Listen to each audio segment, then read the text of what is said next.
साथियों, आप सभी का विजय के आपके प्लेटफॉर्म पर स्वागत है।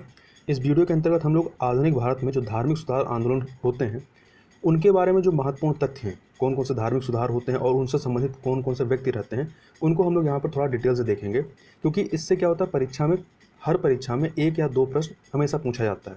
तो यह बहुत महत्वपूर्ण सेक्शन है। तो इसको हम लोग 2 पार्ट के अंतर्गत करेंगे। यह इसका पहला पार्ट है, तो इसको प्रारंभ करते हैं।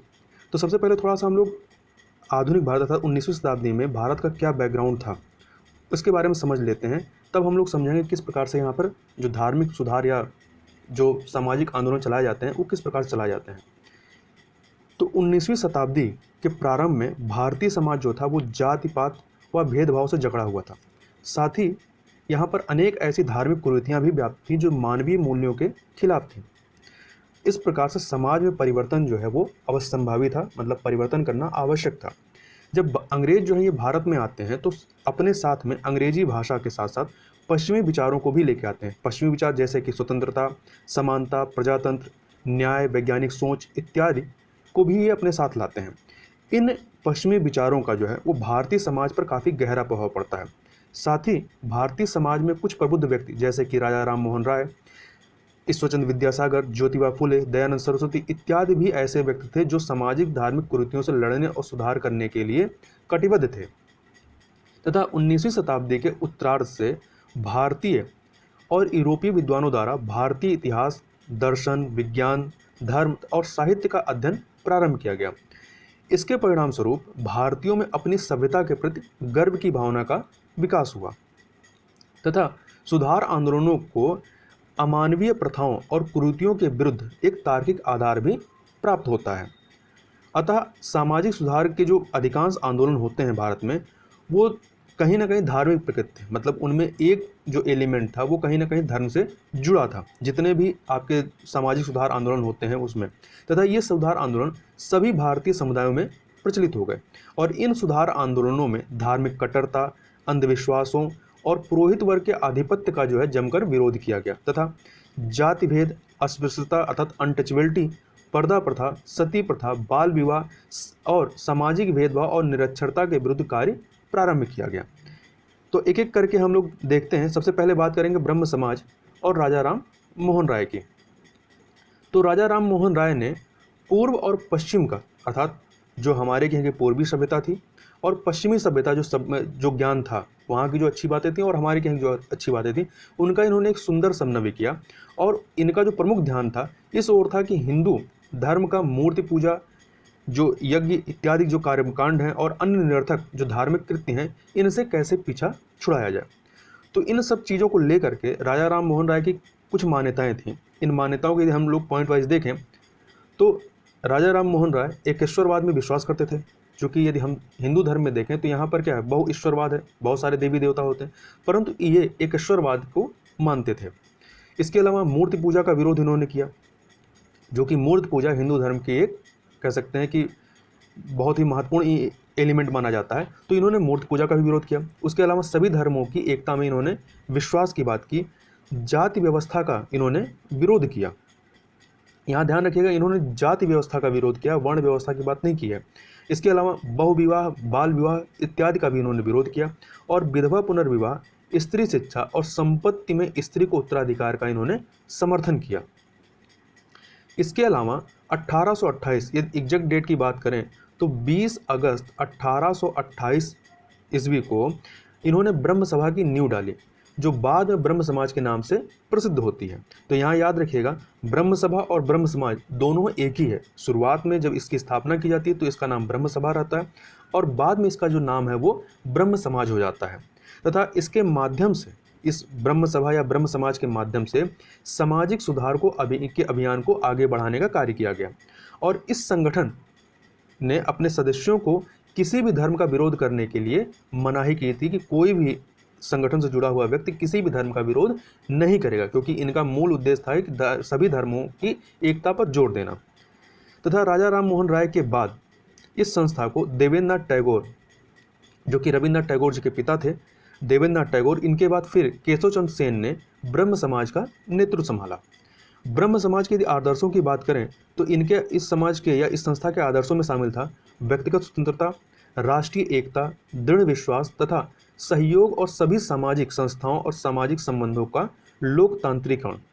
इस प्रकार से यह पहली सुसंगठित संस्था बन गई जो राष्ट्रीय जागृति को प्रोत्साहित कर रही थी, एक प्रकार से राष्ट्रीय भावना को बढ़ा रही थी।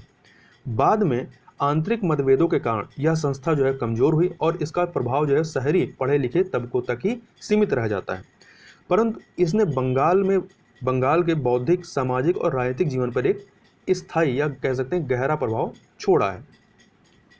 आगे चलते हैं, आगे बात कर लेते हैं प्रार्थना समाज की।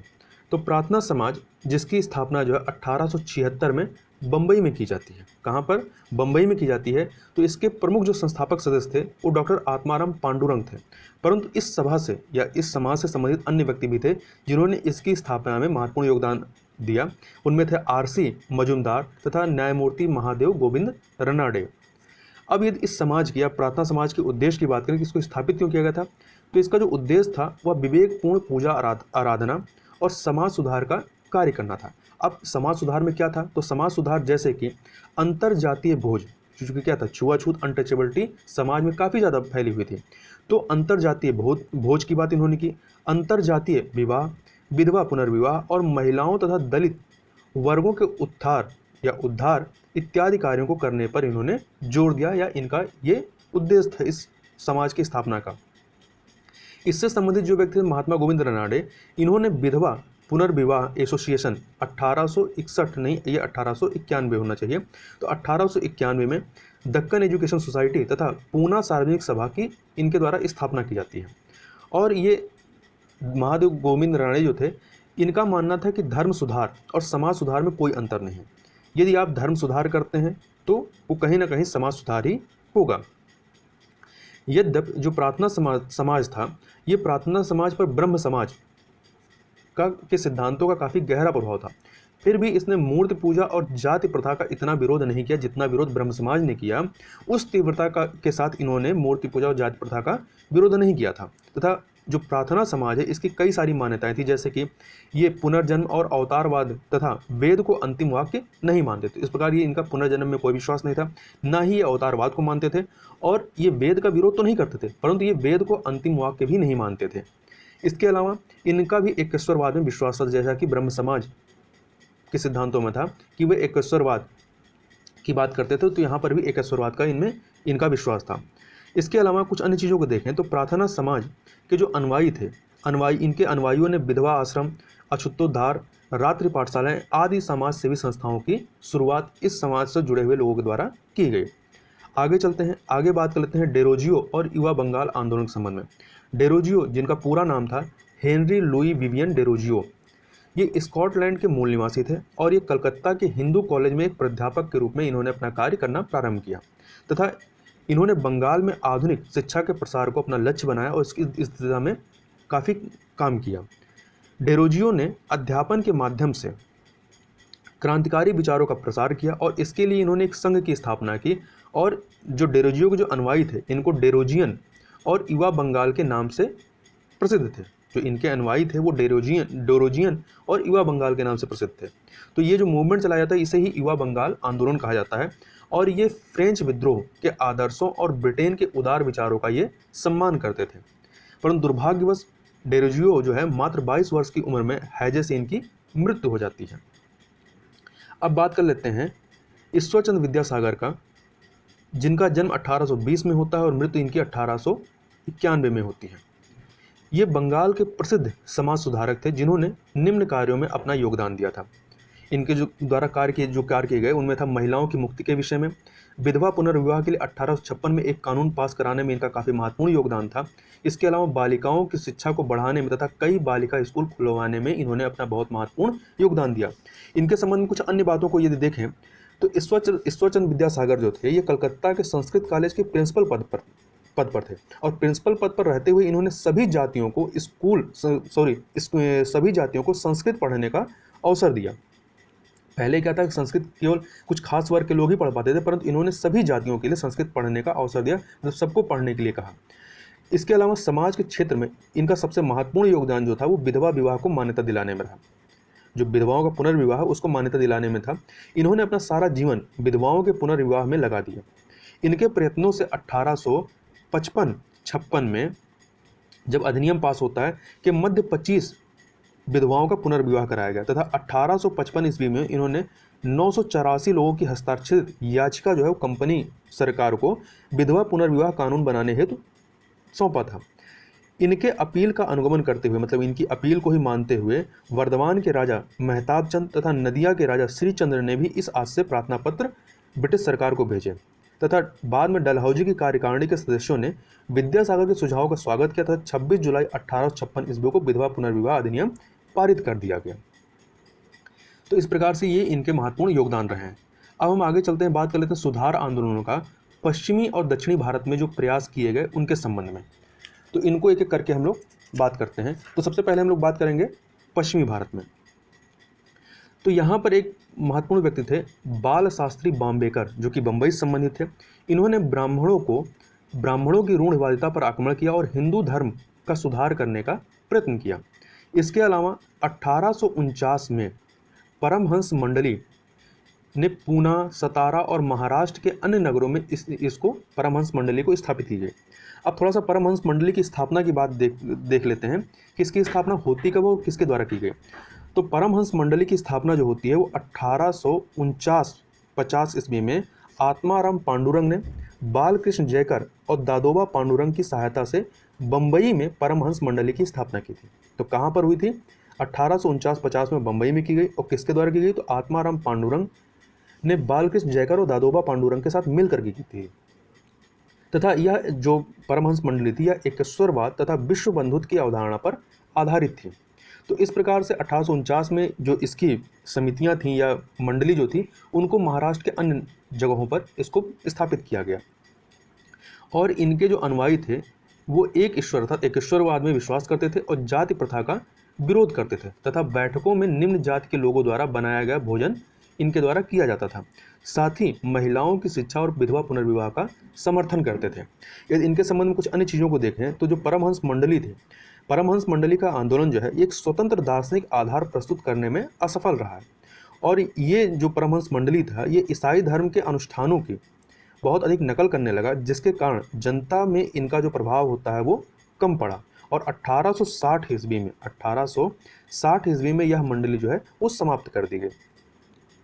आगे चलते हैं, आगे देखें तो महादेव गोविंद रनाडे जो पश्चिम से अर्थात ये महाराष्ट्र से संबंधित थे, तो इनका मानना था कि सामाजिक सुधारों के बिना राजनीतिक और आर्थिक क्षेत्रों में किसी प्रकार की उन्नति जो है वो संभव नहीं। यदि हमको राजनीतिक और आर्थिक क्षेत्रों में किसी प्रकार की उन्नति चाहिए या उसमें उन्नति करना है तो हमें सामाजिक सुधारों को पहले लागू करना पड़ेगा, सामाजिक सुधारों को करना पड़ेगा।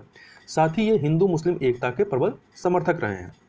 इसके अलावा गोपाल हरि देशमुख जिनको लोक हितवादी के नाम से जाना जाता है, तो लोक हितवादी जो है गोपाल हरि देशमुख का टाइटल था। तो कई बार परीक्षा में पूछ लेता है कि किस समाज सुधारक को लोक हितवादी के नाम से जाना जाता है, तो गोपाल हरि देशमुख को जाना जाता है। ये महाराष्ट्र में समाज सुधार आंदोलन की शुरुआत का जो श्रेय है वो गोपाल हरि देशमुख को ही जाता है और ये लोक हितवादी के नाम से प्रसिद्ध है। तो गोपाल हरि देशमुख जो कि लोक हितवादी के नाम से प्रसिद्ध थे, और ज्योतिराव गोविंद राव फुले, जिनको शॉर्ट में हम लोग ज्योतिबा फुले के नाम से जानते हैं या महात्मा ज्योतिबा फुले के नाम से जानते हैं, ये पश्चिम भारत के अन्य प्रसिद्ध समाज सुधारकों में से रहे हैं। यदि ज्योतिबा फुले की बात करें तो इन्होंने कई सारे कार्य किए, जैसे इनके द्वारा महिलाओं और दलितों का उद्धार का कार्य किया गया, और इन्होंने अपनी पत्नी के साथ मिल करके 1857 में पूना में एक बालिका विद्यालय की भी स्थापना की, जिसका समाज के कई वर्गों के द्वारा जो है काफ़ी विरोध किया गया। तथा इन्होंने दलितों के लिए एक स्कूल खोला और विधवा पुनर्विवाह के लिए इन्होंने आंदोलन चलाया। इसके अलावा इन्होंने ब्राह्मणों के आधिपत्य को चुनौती दी तथा किसानों के हितों की वकालत तथा ग्रामीण विकास में इन्होंने काफ़ी योगदान दिया। इसके अलावा 1873 में इन्होंने सत्यशोधक संस्था की स्थापना की। तो कई बार पूछा जाता है कि सत्यशोधक समाज की स्थापना किसने की थी, तो महात्मा ज्योतिराव फुले के द्वारा की गई थी। तथा इनको ये जो महात्मा की उपाधि है वो दीन दुखियों के उद्धार कार्य करने की वजह से इनको जो है महात्मा की उपाधि दी गई थी। अब आगे चलते हैं, आगे बात कर लेते हैं दक्षिण भारत में जो सुधार आंदोलन होते हैं। तो यहाँ के एक प्रसिद्ध व्यक्ति थे कंदुकरी वीरेसलिंगम। ये 1848 में पैदा होते हैं और 1919 तक जीवित रहते हैं, इन्होंने आंध्र प्रदेश में विधवा विवाह और बालिका शिक्षा के लिए आंदोलन चलाया तथा 1864 में स्थापित मद्रास में स्थापित वेद समाज ने जातिगत भेदभाव का खंडन, विधवा विवाह और नारी शिक्षा में सक्रिय योगदान किया। तो ये जो साउथ की जो संस्था थी वेद समाज, इसकी स्थापना 1864 में मद्रास में की गई थी। तो इसके द्वारा जातिगत भेदभाव का खंडन किया गया, विधवा विवाह का समर्थन किया गया, विधवा विवाह का और नारी शिक्षा में सक्रिय योगदान किया गया तथा हिंदू धर्म की रूढ़िवादिता का विरोध किया गया और एक सर्वोच्च परमात्मा की वकालत की गई, मतलब एक तरीके से एक ईश्वरवाद की वकालत की जाती है। इसके अलावा वेद समाज के एक सदस्य थे चेम्बेटी श्री धरालू नायडू वेद। इन्होंने ग्रंथों को, जो ग्रंथ थे उनको तमिल और तेलुगु में इसको अनुवादित किया। इसके अलावा साउथ से संबंधित है नारायण गुरु जो कि 1854 में पैदा होते हैं और 1928 तक ये जीवित रहते हैं। तो नारायण गुरु के द्वारा केरल में दलित वर्ग तथा समाज के उत्पीड़ित वर्गों के उत्थान के लिए एक आंदोलन चलाया गया तथा समाज सुधार के लिए 1903 में इन्होंने श्री नारायण धर्म परिपालन योगम नामक एक संस्था को स्थापित किया था। इन्होंने अपने प्रसिद्ध विचार जो हैं, इनका जो प्रसिद्ध विचार था वो था एक जाति एक धर्म और एक ईश्वर, एक तरीके से एक ईश्वरवाद की इन्होंने बात की। तो एक जाति एक धर्म और एक ईश्वर को इन्होंने प्रतिपादित किया। तो कई बार बच्चे पूछ लेता है कि यह जो कथन है एक जाति एक धर्म और एक ईश्वर, यह किसका कथन है? तो यह नारायण गुरु का ही था। आगे चलते हैं, आगे बात करते हैं स्वामी दयानंद सरस्वती, जिनका जन्म 1824 में होता है गुजरात में और मृत्यु होती है 1883 में अजमेर में। और आर्य समाज, तो इन दो चीज़ों के बारे में यहाँ पर देखते हैं। तो स्वामी दयानंद सरस्वती, जिनका बचपन का जो नाम था वो मूल शंकर था, ये गुजरात से धार्मिक सुधार आंदोलन के महत्वपूर्ण प्रतिनिधि थे, मतलब पश्चिम भारत से संबंधित थे तथा इन्होंने उत्तरी भारत में स्वामी दयानंद सरस्वती ने सबसे प्रभावशाली धार्मिक और सामाजिक सुधार आंदोलन का नेतृत्व किया तथा अपने आंदोलन के प्रसार के लिए 1875 में इन्होंने बंबई में आर्य समाज की स्थापना की तथा आर्य समाज की 1877 में जो हेडक्वार्टर है वो लाहौर में स्थापित किया गया। तो इसकी स्थापना जो होती है 1875 में मुंबई में होती है, परंतु इसका जो हेडक्वार्टर बाद में स्थापित किया जाता है कहाँ पर? लाहौर में स्थापित किया जाता है 1877 में। अब ये जो संस्था थी आर्य समाज, इसके द्वारा जो कार्य किए जाते हैं तो इनके कार्यों को देख लेते हैं। तो इनके जो महत्वपूर्ण सिद्धांत थे या जो इनकी मान्यताएं थी वो क्या थी? वेदों की ओर लौटो। इसके अलावा पश्चिमी विज्ञान के अध्ययन का समर्थन इनके द्वारा किया गया। मूर्ति पूजा, कर्मकांड, पुरोहितवाद, जातिवाद, ब्राह्मणों द्वारा प्रचलित हिंदू धर्म की कट्टरता इत्यादि का इस समाज के द्वारा, आर्य समाज के द्वारा विरोध किया गया तथा बाल विवाह का विरोध किया गया तथा विधवा पुनर्विवाह का इन्होंने समर्थन किया कि कुछ विशेष परिस्थितियों में विधवा पुनर्विवाह को आज्ञा होनी चाहिए। इसके अलावा समूचे उत्तरी भारत में बालकों और बालिकाओं के लिए विद्यालयों और महाविद्यालयों का जो प्रसार है वो इस समाज के द्वारा किया जाता है। जब इनकी मृत्यु होती है 1883 में, तो इनके मृत्यु के बाद जो इनके अनुयायी थे उनमें एक मतभेद होता है या एक तरीके से विवाद होता है कि जो शिक्षा का माध्यम है, जो आर्य समाज का महत्वपूर्ण कार्य था कि अब इस शिक्षा के माध्यम को किस भाषा में ले जाएगा, हिंदी भाषा में या अंग्रेजी भाषा में। तो इनके जो एक अनुयायी थे लाला हंसराज, वो अंग्रेजी के समर्थक थे, जबकि जो दूसरे स्वामी श्रद्धानंद थे वो हिंदी में प्रसार के समर्थक थे। तो इनके अनुयायी जो लाला हंसराज थे, इन्होंने अंग्रेजी के माध्यम से शिक्षा के प्रसार के लिए विद्यालयों की स्थापना की। तो इनके द्वारा जो पहला विद्यालय स्थापित किया गया था 1886 ईस्वी में लाहौर में। कब? 1886 में लाहौर में दयानंद एंग्लो वैदिक कॉलेज, जिसको हम लोग शॉर्ट में डीएवी के नाम से जानते हैं, तो डीएवी की स्थापना की। तो यहाँ पर इंग्लिश माध्यम शिक्षा को माध्यम बनाया गया। ठीक है। इसके अलावा 1902 में स्वामी श्रद्धानंद, जो इन्हीं के अनुयायी थे, इन्होंने हरिद्वार में शिक्षा के पारंपरिक शास्त्रों के अध्ययन के लिए गुरुकुल की स्थापना की, मतलब हिंदी माध्यम से इन्होंने शिक्षा को बढ़ावा देने का कार्य किया। तो इनके दो अनुयायी दो तरीके से, हिंदी और अंग्रेजी दोनों में शिक्षा का प्रसार किया गया।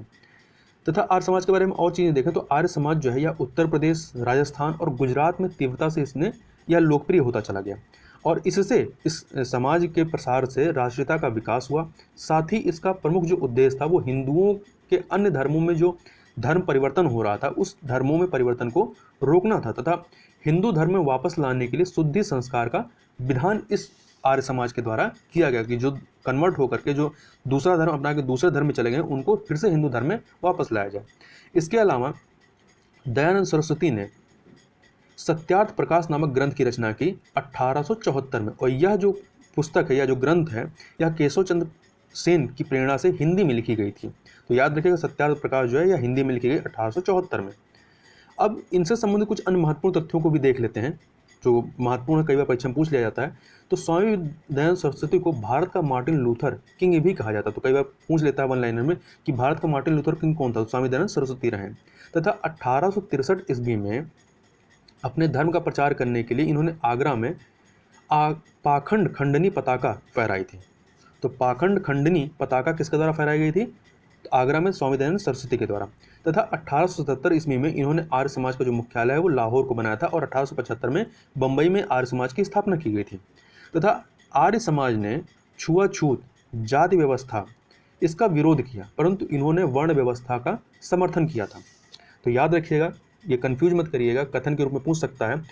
तो आर्य समाज ने छुआछूत का विरोध किया, जाति व्यवस्था का भी विरोध किया, परंतु इन्होंने वर्ण व्यवस्था का विरोध नहीं किया था, इन्होंने वर्ण व्यवस्था का समर्थन किया था। जैसे कि महात्मा गांधी जो थे उन्होंने जाति व्यवस्था का विरोध तो किया, छुआछूत का विरोध तो किया, परंतु उन्होंने वर्ण व्यवस्था का समर्थन किया था, उन्होंने वर्ण व्यवस्था को बनाए रखने की बात की थी। जबकि यदि अम्बेडकर को देखें तो जाति व्यवस्था और वर्ण व्यवस्था दोनों का विरोध करते हैं और वर्ण व्यवस्था को जाति व्यवस्था की जननी मानते हैं वो। तो ये एक डिफरेंस रहा है इन लोगों के बीच में, तो इसको याद रखिएगा। इनके द्वारा अन्य पुस्तकें भी लिखी जाती हैं सत्यार्थ प्रकाश के अलावा, जो जिसके नाम थे वेदभाष्य और वेदभाष्य भूमिका, ये 2 पुस्तकें भी इनकी महत्वपूर्ण पुस्तकें हैं। इसके अलावा स्वामी दयानंद सरस्वती ये पहले व्यक्ति थे जिन्होंने स्वराज शब्द का प्रयोग किया और इन्होंने विदेशी वस्त्रों के बहिष्कार का और देश में बने हुए वस्तुओं के प्रयोग करने की बात कही थी। ये पहले व्यक्ति थे जिन्होंने हिंदी को राष्ट्रभाषा के रूप में स्वीकार किया। इसके अलावा 1882 ईस्वी में एक गोरक्षा समिति की भी स्थापना इनके द्वारा की गई थी तथा 1882 में गोरक्षा समिति की स्थापना होती है और 1883 में ही अजमेर में इनकी मृत्यु भी हो जाती है। ठीक है, तो याद रखिएगा मृत्यु कब होती है? 1883 में। तथा 1907 ईस्वी में लंदन टाइम्स की ओर से भारत में जो उथल पुथल की होती है उसकी जांच करने के बेलेंटाइन सिरोल, जो कि लंदन टाइम्स के से जुड़े हुए पत्रकार थे, संपादक रहे हैं, तो बेलेंटाइन सिरोल ने आर्य समाज को भारतीय अशांति का जन्मदाता कहा है। तो यहाँ कंफ्यूज मत करिएगा, बेलेंटाइन सिरोल ने आर्य समाज को भारतीय अशांति का जन्मदाता कहा था। इसके अलावा तिलक को, लोकमान्य तिलक को भी इन्होंने बेलेंटाइन सिरोल के द्वारा भारतीय अशांति का जन्मदाता कहा गया है। दोनों चीज़ें हैं, तो इस चीज़ को हमेशा याद रखिएगा। यहाँ पर संस्था के रूप में आर्य समाज को इन्होंने कहा भारतीय अशांति का जन्मदाता। तो यदि कहीं पर आ जाए कि तिलक को कहा है, मतलब इंडिविजुअल के तौर पे तिलक को कहा है दयानंद सरस्वती को, तो कंफ्यूज होकर दयानंद सरस्वती को मत लगा दीजिए, क्योंकि दयानंद सरस्वती को नहीं इन्होंने कहा, बल्कि इनकी जो संस्था थी आर्य समाज को इन्होंने भारतीय अशांति का जन्मदाता कहा है, जबकि तिलक को इंडिविजुअल रूप से बेलेंटाइन सिरोल के द्वारा भारतीय शांति का जन्मदाता कहा गया है। तो इस प्रकार से यहाँ पर हमने कुछ महत्वपूर्ण जो धार्मिक और जो सामाजिक पुनर्जागरण के कार्य किए गए यहाँ पर हमने कुछ को देखा, और इसके अलावा जो अन्य बचे हुए हैं उनको हम लोग अगले वीडियो में देखेंगे। तो इस वीडियो में बस इतना ही, मिलते हैं नेक्स्ट वीडियो में, तब तक के लिए बहुत बहुत धन्यवाद।